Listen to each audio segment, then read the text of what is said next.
in the early 2000s when the murder rate, so all here in the 90s, the murder rate was still in the 100 and something range, or less than 100 range. But in the 2000s, when the murder rate hits the 400 and 500, it was because of what Gypsy was naming here.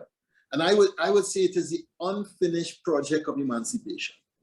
That yes, be black, but be conscious could be translated into, yes, you had a bad start. Yes, your family had a bad start. Yes, your whole community had a bad start. But you know something? We could do better than this.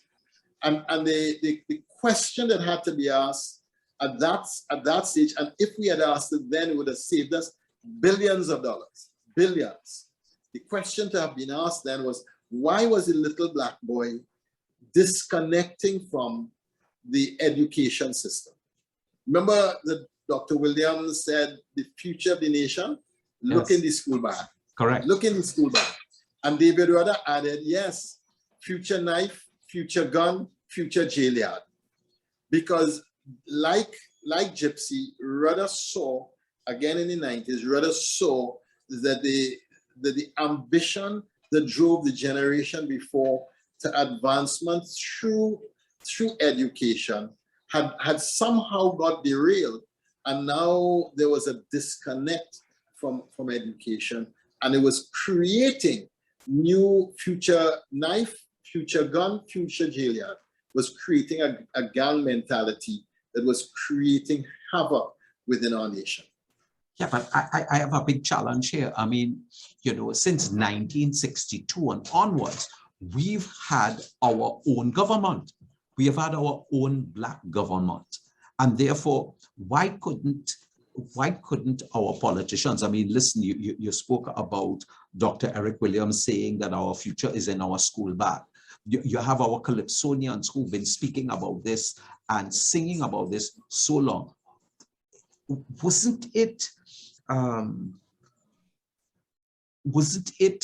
important that the government, which was mainly a black government, could read into the pain, read into that, like you said, the emancipation journey continues, and therefore put things in place to ensure that healing could take place with regards to the little black man, and education is a key.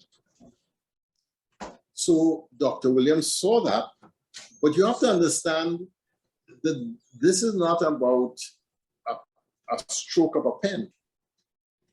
That this is really about the change of a mentality.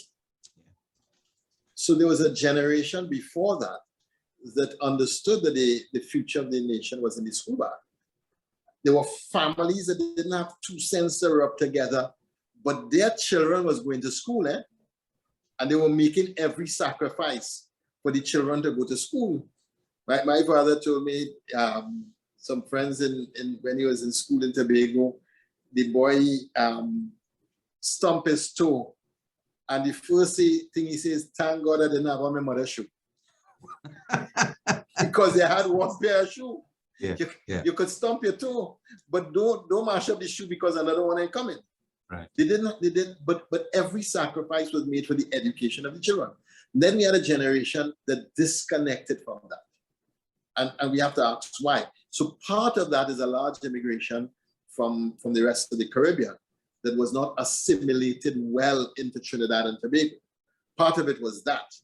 And part of it was the modern complexity of education, where we brought all of our children now into the education system, but the education system was not ready for all of the children. And I think that that's a big part of it. Universal education was not only a mandate, it was a necessity, but we weren't ready for it. And so a lot of the children were just slipping through the cracks and were unready for education for a whole range of reasons that we could go into. But it is the continuation of the emancipation project is what I am arguing.